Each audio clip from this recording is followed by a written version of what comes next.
이 기드온 이야기를 통해서 우리가 어떤 존재인가, 그리고 우리가 믿는 하나님이 어떤 분이신지, 그리고 우리가 이 땅 어떻게 살아야 하는지를 함께 나눠볼까 합니다. 사사기 저자는 이 사사기 6장, 7장, 8장 이렇게 석 장에 걸쳐 기드온에 대한 이야기를 합니다. 사사기 6장은 기드온의 부르심에 대해, 그리고 사사기 7장은 미디안과의 전쟁, 그리고 마지막 8장은 승리 이후에 기드온이 어떻게 변하게 되었는지를 말해줍니다. 그 중에 우리는 오늘 이 사사기 7장 미디안과의 전쟁을 통해 이 하나님의 말씀 이렇게 나눠보는데요. 성경 본문으로는 8절까지 읽었지만 이 사사기 7장 전반을 다뤄볼까 합니다. 저는 이 사사기 7장을 세 장면으로 나눠 보았습니다. 첫 번째 장면은 오늘 우리 함께 읽은 본문으로 1절과 8절인데요. 기드온과 300용사라는 타이틀로 잘 알려진 내용이죠. 이 전쟁을 준비한, 미디안과의 전쟁을 준비하는 모습을 통해 우리가 어떤 존재인지를 함께 생각해 보려고 합니다. 두 번째 장면은 9절부터 18절로 이 하나님께서 두려워하는 기드온을 적진으로 정탐 보내시고요. 그때 꿈과 그 해몽을 듣고 기드온이 용기를 얻어 전쟁을 시작하는 그 모습이 있습니다. 이것을 통해 하나님이 어떤 분인지를 우리가 생각해 보고요. 마지막 세 번째 장면은 19절부터 25절로 전쟁, 이 미디안과의 전쟁의 승리를 통해 우리가 이 땅을 어떻게 살아야 하는지를 생각해 보려고 합니다. 이제 각 장면을 우리가 자세히 한번 들여다볼게요. 이 미디안과의 전쟁을 앞둔 이스라엘 백성들의 마음은 어떤 상태였을까요? 우리 1절 말씀을 함께 읽어볼까요? 우리 함께 읽겠습니다. 여룻바알이라 하는 기드온과 그를 따르는 모든 백성이 일찍이 일어나 하로셈 곁에 진을 쳤고 미디안의 진영은 그들의 북쪽이요 모래산 앞 골짜기에 있었더라. 이스라엘 백성들이 하로셈 곁에 진을 쳤다 성경이 말합니다. 이스라엘 백성하고 이제 대치되는 미디안 군대는 모래산 앞 골짜기에 머물러 있다 성경이 말하고 있죠. 이때 이스라엘 군대의 수요는 32,000명입니다.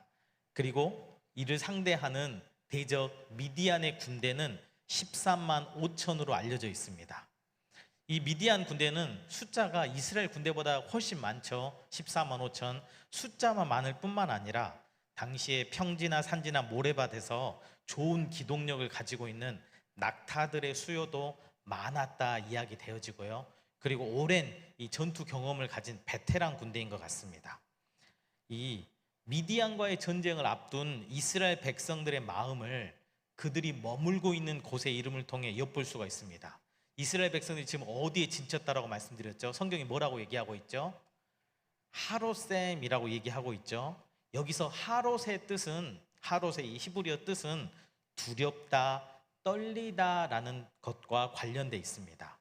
즉 미디안과 대치하고 있는 이스라엘 백성들은 지금 하롯셈, 두려움과 떨림의 셈 곁에 진치고 있습니다. 거기에 머물러 있습니다.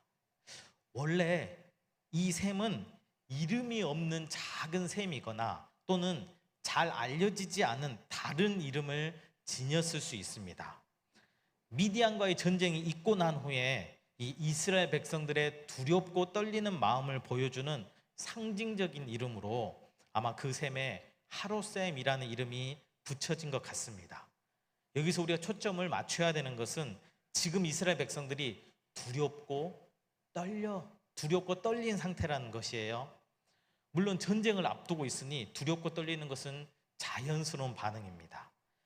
이기기 쉽지 않은 미디안 군대이기에 그 긴장감은 더 고조됐겠죠. 또한 이스라엘은 지난 7년 동안 미디안 사람들에 의해서 억압당하고 착취당했기에 심리적으로 그들 앞에 서면 심리적으로 매우 위축됐을 것입니다. 그러나 이스라엘 백성들은 오늘 미디안과 대치하기 직전에 하나님의 놀라운 기적을 경험했습니다. 오늘 본문 이 바로 앞에 사사기 7장 바로 앞에 매우 유명한 기적이 나오는데요. 기드온의 양털 시험입니다. 우리 성도님들 들어보셨죠? 하나님께서 기드온을 부르셨어요. 그리고 그 기드온을 통해 이스라엘을 미디안의 손에서 구원하실 것이다 약속하십니다. 기드온이 하나님의 부르심을 확신할 때 마침 미디안 연합군이 쳐들어옵니다. 그러기에 이 기드온을 중심으로 이스라엘 백성들이 모이지만 막상 이 전쟁을 감당하기에는 두려움과 주저함이 있었던 거죠. 그래서 기드온은 하나님께 전쟁에서 이길 증거와 표를 달라고, 기적을 보여달라고 요청합니다. 두 번 요청하는데요. 한 번은 주변 땅은 마르고, 이 주변에 있는 땅은 마르고 그 양털만 적게 해달라 요청하고요. 또 다른 요청은 반대로 양털은 마르고 주변 땅은 적게 해달라 이렇게 요청합니다. 하나님은 기드온의 요청대로 다 이루어주세요. 둘 다 기적인 거죠. 주변의 땅은 다 젖었는데 양털만 말라 있는 것도 기적이고요. 또한 양털은 젖어 있는데 주변 땅은 다 말라 있는 것도 기적인 거죠. 하나님이 함께 하시는, 하나님이 개입하신다는 표와 증거였습니다. 하나님은 이뿐 아니라 함께 하신다고 여러 번 말씀하셨어요. 약속하셨습니다. 미디안의 손에서 이스라엘을 구원하시겠다 이렇게 말씀하셨습니다. 그리고 하나님의 임재와 동행과 승리의 증거와 표로서 이렇게 기적을 행하신 거죠. 이렇게 하나님을 경험했지만 기드온과 이스라엘 백성들은 미디안과 대치하는 현실에 압도되어 지금 두려워하고 떨고 있습니다. 그런데 이것이 이스라엘 백성들의 모습뿐 아니라 우리의 모습입니다.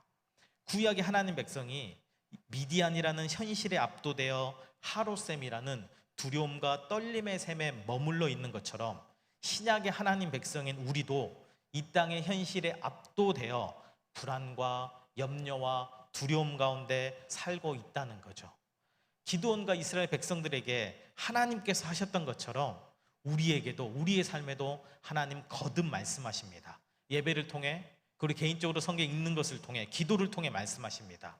하나님께서 우리를 사랑하신다고, 하나님께서 우리와 함께 하신다고, 우리의 삶을 인도하시고 보호하시고 책임지시겠다고 거듭 말씀하시죠. 또한 지난 세월 동안 얼마나 많은 증거와 표로 하나님께서 살아계시고 하나님께서 우리를 위하신다 말씀하셨습니까? 그런데 우리는 현실의 수많은 문제 앞에서, 그리고 그 문제 앞에 서 있는 우리 자신의 한계와 연약으로 인해 얼마나 염려하고 불안하고 두려움 가운데 살아가고 있는지 우리는 말씀을 통해 우리 자신을 돌아볼 수가 있습니다.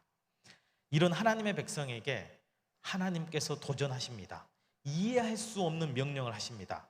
그것이 2절에서부터 8절에 나오는 기드온과 300용사와 관련된 에피소드인 거죠.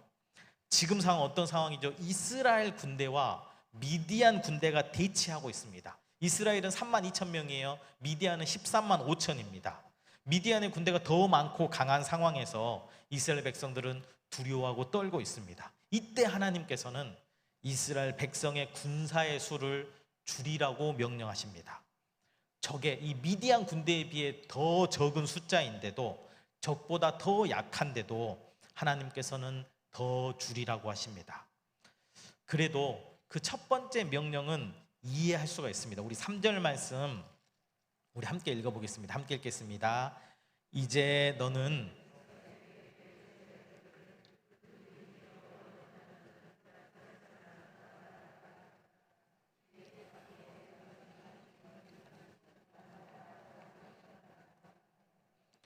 하나님 뭐라고 말씀하시죠? 두려워 떠는 자는, 하롯하는 자는 하롯에서 떠나라 이렇게 말씀하세요. 두려워 떠는 자는 떠나라, 돌려보내라.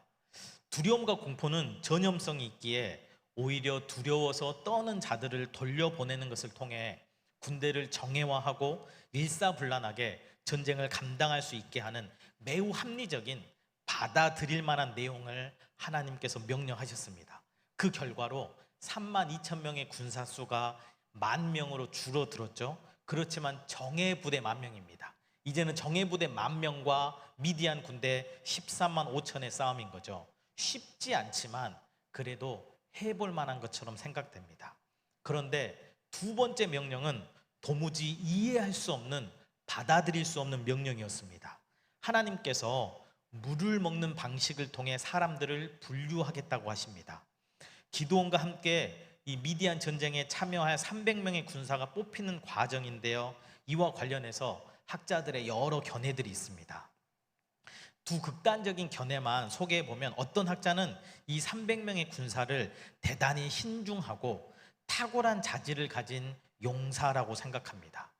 다들 사람들이 육체적으로 힘들고 목이 매우 마른 상황이었을 것인데, 이들 300명은 한 손에는 무기를 들고 다른 손으로 이 물을 움켜서 물을 핥아먹는, 그래서 적들을 경계하면서 물을 마셨기에 이들은 군인으로서 대단히 탁월하다, 이런 해석인 거죠. 그런데 다른 학자는 전혀 다르게 해석합니다. 적과 이 미디안 군대가 충분히 거리가 있고 지금 물을 충분히 마셔서 곧 있을 전투를 대비해야 하는데, 이들은, 이 300명은 물도 제대로 마시지 못하는 겁쟁이 300명이었다는 것입니다. 양극단이죠. 긍정과 부정, 그 외에도 다양한 견해가 있습니다. 그럼 저의 견해는 뭘까요? 하나님께서 특정한 부류의 사람을 구분하신 것이 아니라 특정한 숫자의 사람을 구분하여 세우셨다고 생각합니다. 즉, 용감한 사람을 세웠다, 또는 신중한 사람을 세웠다. 한 학자의 견해죠. 어떤 사람들의 견해예요. 또는 겁이 많아 매사에 조심하는 사람을 세웠다. 이런 특정한 부류의 사람이 아니라 300이라는 적은 수의 사람을 모으시고 세우셨다는 생각입니다. 이 300이라는 특정한 숫자에 어떤 특별한 의미가 있는 것은 아닙니다. 그것은 이스라엘이 이 전쟁에서, 이 미디안과의 전쟁에서 자신의 수고와 공로를 내세울 수 없는, 전쟁을 감당하기에는 너무 작은 숫자, 전혀 비현실적인 숫자라는 것입니다. 하나님께서 미디안과 싸우겠노라고 모인 32,000명의 99%를 돌려보내고 단 300명만으로 불가능한 전쟁을 치르게 하시는 이유를 우리는 2절에서 찾아볼 수가 있습니다. 우리 2절 말씀인데요, 제가 읽겠습니다. 여호와께서 기드온에게 이르시되 너를 따르는 백성이 너무 많은즉 내가 그들의 손에 미디안 사람을 넘겨주지 아니하리니 이는 이스라엘이 나를 거슬러 스스로 자랑하기를 내 손이 나를 구원하였다 할까 함이니라. 뭐죠? 32,000명으로 전쟁을 해서 이스라엘 백성이 만약 이기면 이제 하나님을 거슬러 내가 이런 노력과 수고와 희생을 통해서 전쟁에서 이겼노라, 하나님을 거슬러 스스로 자랑할 수 있다라는 거죠. 이것이 인간의 본성, 우리의 본성, 하나님의 백성이 씨름해야 할 죄의 본성입니다. 하나님께서는 미디안의 압제 가운데 고통당하는 이스라엘 백성을 구원하시기 위해 기드온을 부르시고 기드온에게 성령을 부어주십니다. 기드온이 하나님의 약속을 붙들고 성령을 의지해서 나팔을 불 때 이스라엘 사람들이 모여들어, 이 32,000명의 사람들이 모여들어서 지금 미디안과 대치하게 되었습니다. 아마 이후의 전쟁에서도 하나님께서 주도하시고, 이전에도 하나님이 기드온을 세우셨고요, 하나님이 기드온에게 확신을 주셨고요, 하나님의 영이 기드온에게 임해서 이 전쟁을 수행하게 하시는데, 이후에도 하나님께서 주도하시고 하나님께서 승리하시고 결국 이스라엘을 구원하실 것입니다. 그런데 인생은 어리석게도 조금이라도 내세울 것이 있다면 자신을 자랑하고 주장하고 싶어 합니다. 봐라, 우리에게 32,000명의 군세가 있지 않았느냐, 봐라, 우리에게 기드온이라는 걸출한 장군이 있지 않느냐, 하나님이 함께 하시고 도와주셨지만 우리에게 이런 온 여러 지파들이 함께 모이는 연합의 마음, 그리고 저 미디안의 군대를 뛰어넘는 두려움을 극복한 용기, 그리고 뛰어난 전략과 전술이 있었다. 하나님이 이끄시고 도우셨지만 우리의 용맹으로, 헌신으로, 희생으로 놀라운 승리를 했노라. 하나님이 99% 하셨다고 해도 내가 1% 헌신하지 않았냐, 1% 희생하지 않았냐, 이렇게 자신을 주장하며 하나님을 거스르고 하나님을 떠날 것을 하나님은 아셨습니다. 이러한 인생의 본성과 죄성으로 인해 하나님께서는 32,000명의 군사를 줄여 300명으로 만드셨습니다. 그리고 불가능한 싸움을 싸워 승리를 주심으로 인생으로 하여금 전혀 자랑하지 못하게 하셨다는 것이죠. 이러한 인간의 본성과 죄성이 우리 안에도 있습니다.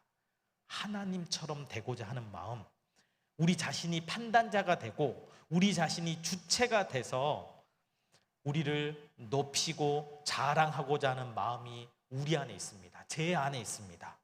하나님이 주신 것으로 만족하고 감사하는 것이 아니라 스스로의 힘과 머리와 가능성으로 우리의 행복과 안전과 미래와 존재 가치를 얻고자 합니다. 그러나 지난 세월 돌이키면 어떨까요?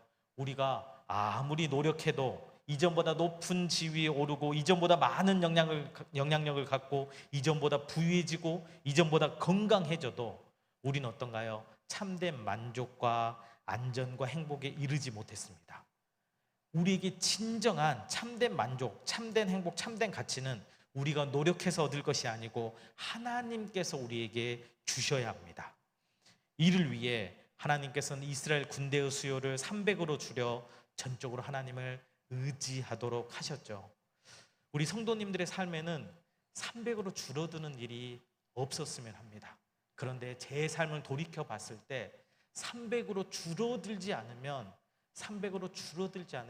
제 자신 행복과 만족과 미래를 제 자신의 힘과 가능성과 제 자신의 노력을 의지하는 제 자신의 연약과 한계를 봅니다. 그런 부분 속에서 인생의 어려움과 아픔 가운데 하나님을 의지하는 게 무엇인가 한 번 더 생각하게 되는데요. 계속해서 말씀 우리 본문으로 돌아가 보면 결국 하나님께서 전쟁에서 승리하셨지만 이 전장에 있는 사람들의 마음은 어떠할까요?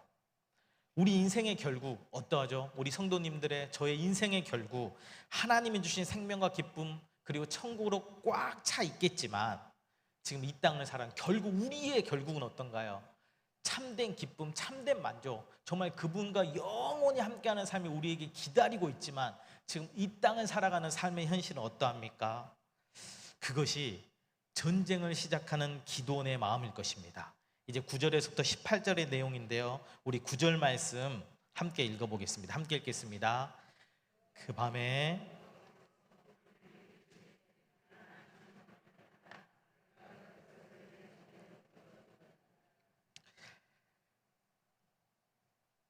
일어나라, 내려가라, 내가 넘겨주었다 하면서 하나님께서는 용기를 내어 전쟁에 임하라고 명령하십니다. 그리고 미디안을 이미 넘겨주었다 승리에 대해 다시금 약속하시죠. 기드온과 이스라엘 백성들의 마음은 어떠했을까요? 군사수가 300명으로 줄어들기 전에도 이스라엘 백성들의 마음은 하루셈에 머물러 있었습니다. 두려움과 떨림의 상태였다는 거죠. 그런데 그때 이스라엘 군대의 수요는 32,000이었습니다. 그런데 지금은 300명 더 가진 것이 없어요. 더 약해졌고요, 낮아졌고요, 흩어졌어요. 이전보다 더 큰 두려움과 의심의 상태가 아니었을까 짐작할 수가 있습니다. 기드온이 두려워하고 주저하니까 하나님께서 제안하십니다. 10절과 11절이 이렇게 얘기하는데요. 10절이 이렇게 얘기합니다. 만일 기드온 네가 내려가기를 두려워하거든 내 부하 부라와 함께 그 진영으로 내려가서 그들이 하는 말을 들으라. 그 후에 내 손이 강하여져서 그 진영으로 내려가리라. 그 진영으로 내려가 전쟁을 시작할 것이다. 이렇게 말씀하시죠. 부하인 부라와 함께 적진으로 가라. 두려워하고 있는 10절 시작이 어떻게 되죠? 만일 기드온 네가 내려가기를 두려워하거든 하나님께서 기드온의 있는 모습 그대로 받아주시는 것을 보게 됩니다. 하나님은 이전에도 지금뿐만 아니라 이전에도 기드온에게 수차례 말씀하셨어요. 큰 용사여, 내가 너와 함께 하겠다. 내가 너를 통해 미디안의 손에서 이스라엘을 구원할 것이다. 내가 미디안 군대를 한 사람을 치듯 쉽게 이길 것이다. 그리고 함께 하시는 증거와 표로 국물에 젖은 재물에 불이 붙기도 하고요. 또한 기드온을 죽이려고 하는 사람들이 오히려 기드온의 나팔에 먼저 반응하는 일도 있었고 양털이 적거나 마르는 이적도 있었습니다. 말씀으로 상황과 환경의 변화로 그리고 기적으로 여러 증거와 표를 보여줬는데도 기드온은 여전히 두려워하고 주저하고 있습니다. 이런 기드온을 하나님은 포기하지 않으십니다. 끝까지 책임지시는 사랑으로 함께 하십니다. 기드온이 두려움 가운데 있도록 내버려 두지 않으십니다. 거듭 말씀하시면서 하나님께서 기대하시는 모습으로 기드온을 빚어가십니다. 이런 하나님이 우리가 믿는 하나님이십니다.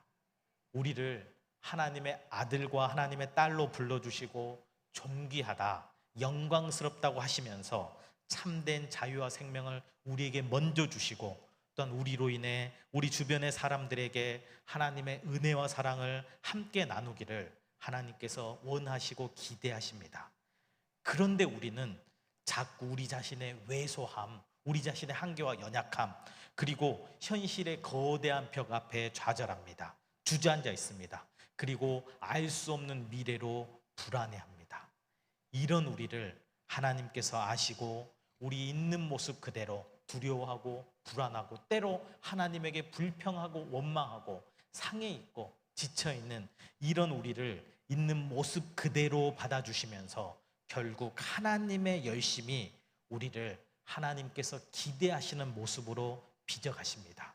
기드온에게 하셨던 것처럼 우리에게 그렇게 하신다는 거죠. 하나님은 두려워하는 기드온을 적진으로 보내셔서 그곳에서 결국 하나님께서 기대하시는 모습이 되게 하셨습니다. 12절을 보면 미디안 군대의 상태를 보여주고 있습니다. 우리 12절 말씀 우리 한 목소리로 함께 읽어볼게요.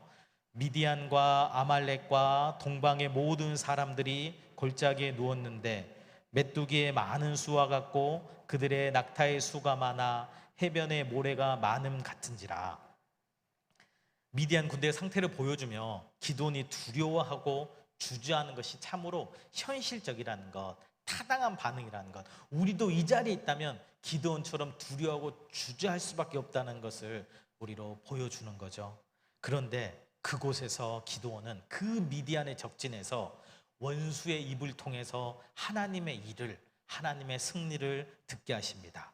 우리 13절과 14절 말씀, 우리 두 구절 되는 말씀도 함께 읽어보겠습니다. 함께 읽겠습니다. 기드온이 그곳에 이른즉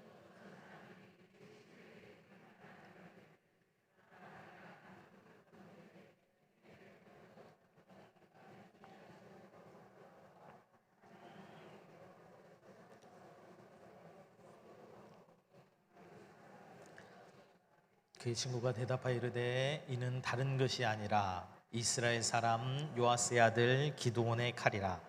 하나님이 미디안과 그 모든 진영을 그의 손에 넘겨주셨느니라 하더라. 꿈을 꾸죠. 보리떡 한 덩어리가 장막을 쓰러뜨립니다. 이 보리떡에 대해서 이것은 기드온의 칼이다. 그리고 그 장막에 대해서 이거는 미디안 우리 진영이다. 결국 기드온과 이스라엘 군대가 미디안과의 전쟁에서 승리한다는 그런 꿈이죠. 당시에 보리떡은 매우 까끌까끌하고 메마르고 딱딱한 음식이었습니다. 가난한 사람들이 주로 먹는 음식이었죠. 당시에 이스라엘 백성들은 미디안의 압제와 경제적인 착취로 인해서 매우 가난했고요. 이 가난한 이스라엘 백성들이 먹을 수 있었던 음식이 보리떡이었던, 그러기에 이 꿈에서 보리떡이 나왔을 때 이것은 이스라엘 백성을 상징하고 이스라엘 백성 군대를 이끄는 기드온을 상징하는 거다라는 것을 알 수 있었던 거죠. 하나님께서 원수의 입을 통해 이스라엘과 기드온의 승리를 말씀하신 것입니다. 기드온은 이 원수들의 입에서 자신의 승리에 대한, 이스라엘의 승리에 대한, 하나님의 승리에 대한 소식이 나오는 것을 듣고 하나님께 경배하며 승리를 확신하면서 이스라엘 군대를 독려하여 전쟁을 시작하게 됩니다. 그때 기드온과 함께 있었던 군사의 수는 몇 명이라고 말씀드렸죠? 300명입니다. 그들의 손에 들린 것은 나팔과 항아리와 횃불이었습니다. 그것들을 들고 전쟁을 시작하는 거예요. 그 말은 뭐냐? 기드온과 함께하는 300명, 정말 보잘것없는 숫자예요. 나팔과 횃불과 항아리, 전쟁을 수행하고 전쟁을 이기는데 하등 소용이 없는 것들입니다. 그런데 그것을 가지고 전쟁을 시작했다는 것은 이제 기드온이 전적으로 하나님을 신뢰하고 의탁한 것, 하나님께서 기대하시는 모습으로 원수들의 입을 통해 결국 하나님은 기드온을 하나님께서 기대하는 모습으로 빚으셨다는 거죠. 이전까지 하나님께서 거듭 말씀하셨습니다. 기드온과 함께 하는 것에 대해 여러 증거와 표를 보여주셨습니다. 기드온에 의해 사람들이 하나님께로 돌이키고 미디안과의 전쟁을 감당하겠노라고 32,000이나 되는 많은 수들이 모이는 것 목도했습니다. 양터의 시험을 통해 하나님의 신비하고 기이한 행하심도 본 거죠. 그래도 불안해하고 두려워하니까 이제 원수의 입을 열어 승리에 대한 증거와 표를 보여주십니다. 이렇게 하나님은 하나님의 사람이 하나님의 뜻과 마음을 받아들일 때까지 쉬지 않으시는 분이십니다. 포기하지 않으시는 분이십니다. 구약에서는 하나님의 이 사랑을 헤세드라고 표현하는데요, 헤세드의 뜻은 끝까지 책임지시는 사랑이란 뜻입니다. 기드온을 있는 모습 그대로 받아주시고 어떤 불평과 불만, 두려움과 주저함에도 포기하지 않으시고 끝까지 책임지시고 결국 기대하시는 모습으로 빚어가시는 분이 우리가 믿는 하나님이십니다. 우리 자신의 수많은 한계로 인해 이 땅에서 실패를 경험하셨나요? 또는 현실의 거대한 벽 앞에 주저앉아 계십니까? 알 수 없는 미래로 불안하고 두려운가요? 하나님은 우리의 있는 모습 그대로 받아주십니다. 절대로 포기하는 법이 없으십니다. 자신의 가장 귀한 아들까지도 내어주심으로 우리를 자녀 삼아 주셨습니다. 절대로 포기하지 않으십니다. 끝까지 책임지십니다. 우리가 개인적인 묵상 가운데, 또한 기도 가운데, 공적인 예배 가운데, 그리고 여러 환경과 상황을 통해 우리를 향한 그 하나님의 마음과 뜻을 밝혀주십니다. 공동체 안에서 귀한 동역자들, 우리 구역 식구들을 통해서 우리를 향한 하나님의 사랑을 말씀하십니다. 심지어 우리를 해코지하는 원수 같은 그 사람의 입을 통해서라도 우리를 향한 하나님의 마음을 밝혀주실 것입니다. 그렇게 해서 우리로 하나님께서 기대하시는 모습으로 빚어가시는 거죠. 어떤 모습입니까? 하나님을 전적으로 의지하고 의탁함으로 하나님이 주신 구원과 생명, 승리를 이 땅에서 경험하기 원하십니다. 그것이 오늘의 마지막 장면입니다. 19절에서부터 25절 말씀인데요, 이스라엘이 미디안과의 전쟁에서 승리합니다. 이때 이스라엘이 가지고 있는 무기는, 전략은 무엇이었습니까? 300명이에요. 나팔이에요. 항아리와 그 안에 든 횃불입니다. 그리고 함성을 지르는 것 뿐입니다. 이 모든 준비를 하고 미디안 진영에 이르렀더니 때는, 성경은 때는 이경이라고 말합니다. 이경초라고 말합니다. 이스라엘은 오후 6시부터 그 다음날 오전 6시까지 시간을 세 때로 나눕니다. 그 첫 번째 일경은 오후 6시부터, 그러니까 4시간 다니겠죠. 오후 6시부터 오후 10시까지고요. 2경은 오후 10시부터 새벽 2시, 그리고 3경은 새벽 2시부터 그 다음날 오전 새벽 6시입니다. 아마 이 미디안 군대는 이스라엘과 대치 중에 이 낮에 피로감이 몰려오면서 한참 이 2경 때 10시쯤, 저녁 10시쯤 한참 졸리고 힘들었을 것입니다. 또는 이제 깊은 잠에 빠져들었을 그 시간에 이스라엘이 쳐들어왔습니다. 그런데 이스라엘 군대가 하는 것은 이스라엘 군대는 어떤 특별한 전략과 전술이 있는 게 아니죠. 미디안의 13만 5천이라는 군세와 비교했을 때 한 줌도 되지 않을 것 같은 고작 300명입니다. 우리가 이전에 알았던 것처럼 용사 300명이 아니에요. 보잘것없는 아무것도 아닌 숫자 300명입니다. 나팔을 불고 항아리를 깨고 횃불을 들고 그리고 함성을 지르는 것, 전쟁의 승리 요건이라 주장할 것이 없습니다. 미디안 군대 입장에서는, 이 적군의 입장에서는 잠깐 당황했을 수도 있고요, 우왕좌왕했을 수도 있습니다. 그러나 용맹에 있어서나 전투의 숙련도나 또는 전략과 무기 등에 있어서 이 전쟁에서 이길 만한, 상대를 압도할 만한 그 무엇도 없었습니다. 그런데 하나님께서 약속하셨기에, 하나님께서 앞서 행할 것을 확신했기에, 하나님께서 일어나 싸우라고 명령하셨기에 하나님을 전적으로 의지하며 하나님을 부르고 찾는 것이 이 300명의 전투 모습입니다. 이들은 약했습니다. 300명이고요. 가진 것은 나팔이고 항아리고 횃불입니다. 약하기에, 할 수 있는 게 아무것도 없기에 이들은 전적으로 하나님을 의지했습니다. 이렇게 약할 때, 하나님을 부르고 찾을 때, 하나님을 의지할 때 하나님께서 역사하십니다. 하나님께서 친히 싸우십니다. 하나님의 강함과 능함을 드러내십니다. 우리 22절 말씀인데요, 22절 이렇게 얘기합니다. 300명이 나팔을 불 때 여호와께서 그 온 진영에서 친구끼리 칼로 치게 하심으로 적군이 도망했다. 300명이 나팔을 불 때, 300명 나팔 불 때라는 말은 이들이 할 게 없었다는 거예요. 하나님을 찾고 의지하고, 하나님 어떻게 해요? 이제 저들이 정신 차리고, 한때는 우왕좌왕하면서 갈팡질팡하면서 그 안에 네 분이 있었겠죠. 깜짝 놀래가지고 잠이 덜 깨서. 그런데 저들이 정신 차리면 이제 어떨까요? 이제 기돈의 300 군사는 죽을 수밖에 없는 그 위기 가운데 하나님을 찾고 부를 때, 성경은 하나님이 그 온 진영에서 친구끼리 칼로 치게 하셨다. 하나님께서 미디안을 치셨다. 하나님께서 행하셨다. 하나님께서 승리하셨다 말하고 있습니다. 성경을 아무리 들여다봐도 진짜 오늘 이 본문뿐만 아니라 저는 성경에 나오는 영적인 싸움에서 승리와 관련된 요한계시록 말씀 같은 부분을 청년들과 함께 다뤘는데요.